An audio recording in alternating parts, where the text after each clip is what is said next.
When does having a good argument or having a good debate, some robust back and forth, some dialogue on a topic that you're passionate about, when does that actually become a crime?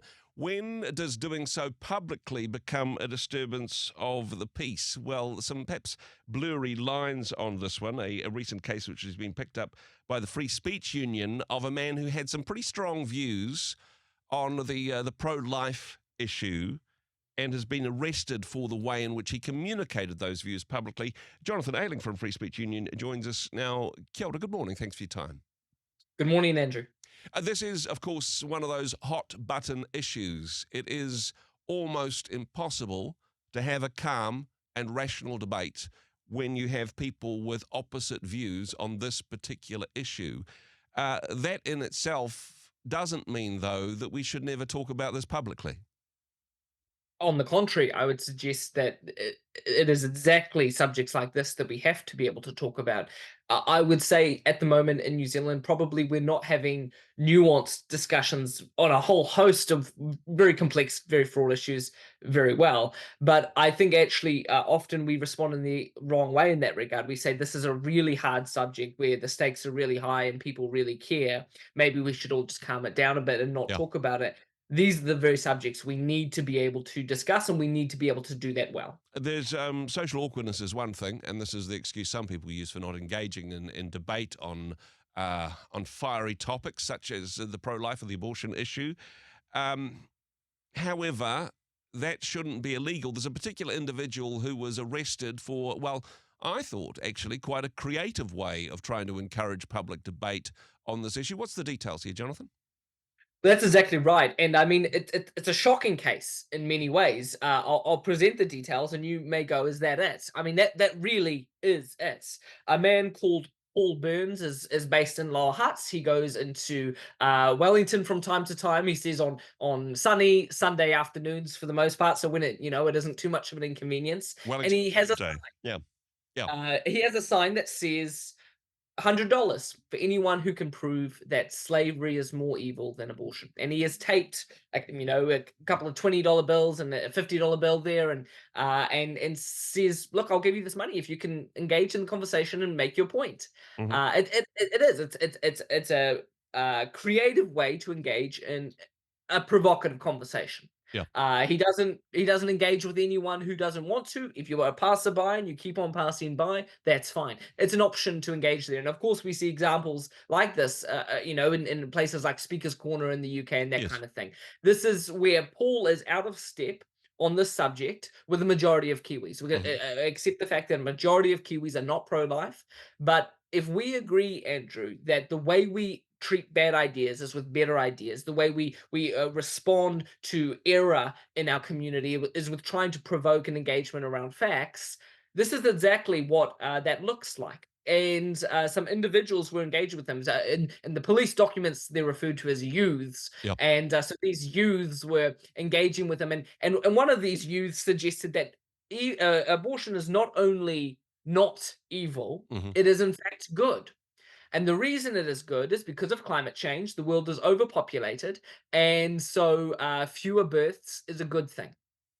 And it's a provocative response that he had, but Yeah. it's a logical one as well. He said, "So how do you justify your existence then? If that's true, why don't you kill yourself?" And You uh, see, and that is a strong claim to make. now, I think this is probably where some of the people listening to this or watching this will say, hey, gosh, that crossed a line. Uh, Saying to young people, why don't you kill yourself? I suppose the shock of that, particularly given the challenges that we have in the area of poor mental health for young people, the suicide statistics, the worst in the world, that this is the point where Paul crossed a line. And hey, maybe he did in terms of good taste and decency and all of those sorts of things. But I'm not sure he crossed a line legally, Jonathan. Well, I think it's probably a bit much to be arrested for that. But I would also suggest in response to that two things, Andrew. The first being, remember, this is the context of a debate. Okay. There's $100 on the line for someone who can make a point around this, and so the youths, the young people there are doing their best at it. He gets to respond in that realm of logic and Yeah. says, okay, so if you're saying fewer people being alive is a good thing, how do you justify your existence? Hmm. That seems to be a fair question. I would also, in terms of the logic that is being debated, I would also say, remember that Paul is standing there as a pro-life advocate. He's Yeah. standing there as someone who is saying, in his view, killing people or people dying is a bad thing. Yeah. So it's not like he is then advocating for the very thing that he is there protesting against. And so an individual called the police, and the police came, and under the Summary Offences Act, section 41B, if in a public place you knowingly and with intent cause offence to someone Hmm. through your speech, you can be arrested. You will Yeah. be taken before the courts, and the penalty for that is up to $1,000 fine. And probably the greater cost here is acquiring a criminal conviction. Hmm. It's outrageous that a man would be arrested and fined and acquire a criminal conviction for engaging in a debate. If individuals found what he was saying offensive, Hmm. they could have kept walking. I would say there's almost an axiomatic proof that no one who was standing there engaging with him found it so offensive that it should be criminal because they were there engaging with him. If he was chasing someone down the street, abusing them, that's quite a different case. Yeah. But I would say that there's just a reality that they were obviously not so offended to the point that they stopped talking to him or Hmm. stopped engaging in the conversation. And we've had a really interesting response to this. The free speech champions that support the Free Speech Union go, well, thank goodness there's an organization out there ready to respond in cases like this. And Yeah. and Andrew, maybe you and I can have a bet here. I would bet a fair bit of money that the police $100. will. $100. I think they will withdraw their charges here. I don't think this will go to court because if it does, I think a judge will be quite stern with the prosecution, and I think we would see some good case law coming out of this. We are looking at this going, obviously, a police officer thought that it was not only their right, but their responsibility in protecting the peace and order of our society to arrest someone Yeah. who was causing offense. Mm. That's a real problem. And so we're actively looking at taking another case. Of course, we have a number of cases at the moment against various authorities, public service outfits, and the Attorney General. We're looking at taking another case on this, going, there have to be consequences when individuals' rights are abused, when fundamental liberties are just discarded by the authorities that we trust to ensure peace and order and to protect these rights. It's one Yeah. of the core functions of governments to protect these rights.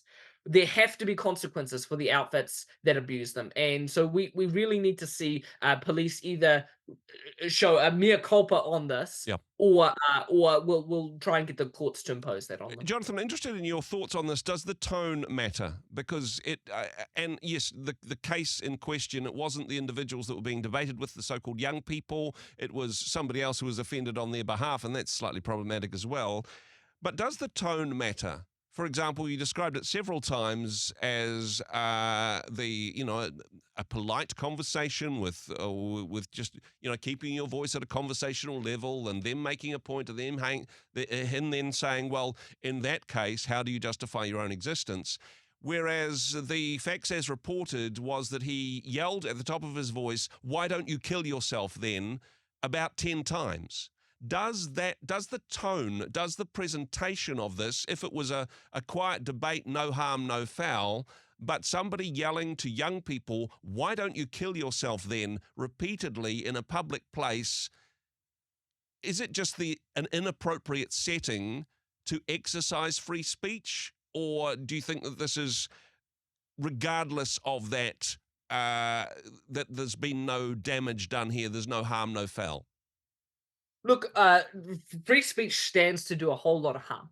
You won't hear defenders, any mature defenders of free speech, suggesting that free speech has no pitfalls. Yep. The constant assertion of advocates for free speech, though, is that it's far better than the alternative. Hmm. So you come up with an option where we can live in a society and have different perspectives and beliefs, and do that in a way that gives us the right to continue to adhere to them while living peacefully with others. Come up with a reality where we do that without free speech. I'll be really interested. Yeah, yeah. But of course, speech is powerful. Of course, speech can do harm. That's why I defend it. I don't defend free speech because I think I'm indifferent to its impact. I believe speech is one of the most powerful things we have. Of course, the way it's communicated matters. Of course, the tone matters. I'll push back a little bit against you there. I've seen no reference to him shouting. Okay. Yes, over the course of a 15-minute conversation, he repeated that question several times. Again, repetition is a very well accepted and endorsed tool in debating. But of course it matters how we communicate that.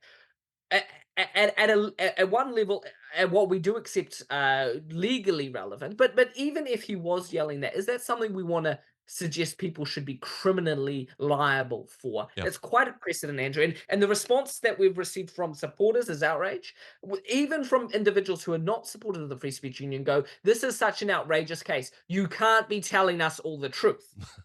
Yeah. They accept that if that is simply the case, if it is all that we've said it is, that would be outrageous. But surely that's not the case. We're just making something up to be fearmongers. Yeah. Well, that's why we included the police documentation in the comms that we circulated on this. In the police's own words, this is exactly what happened.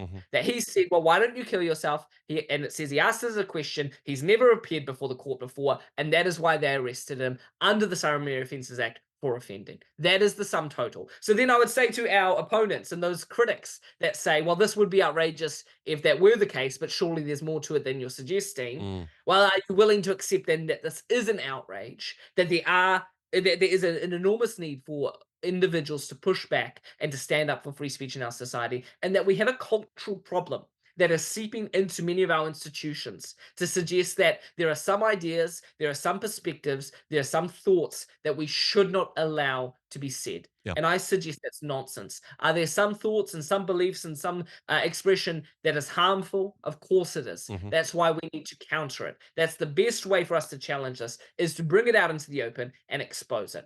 And I would suggest that if what Paul Burns claims is at stake, if in reality a fetus is a human being, and I would suggest many of your listeners probably agree with this, but most of New Zealand doesn't. But I would suggest that if what he's saying is true, then the stakes are very high. Yeah. And we need people to advocate on this. And if it's not true, then we will be able to discern that by the weakness of his arguments. Yeah. And so the fact that it has become criminally liable to engage on this is just shocking. And there needs to be a strong response. And of course, somebody having an opinion that is different than yours isn't in and of itself an offensive criminal response. And look, whether or not somebody has an opinion which you agree with or you disagree with doesn't make it more or less criminal in that regard. Jonathan, very much appreciate some robust debate on this issue. Thank you for the work that you do. Thanks for joining us today. Hey, thanks very much for joining us in the Rhema studio. Thanks very much for watching the interview. It's kind of nice to have an audience, actually. And if you did like what you watched, then do give us a like, do give us the thumbs up. And if you'd like to see more interviews like that one, or perhaps even better, subscribe and those interviews will come straight to you. Don't forget to turn on your notifications, and we'll see you in the next one. Cheers.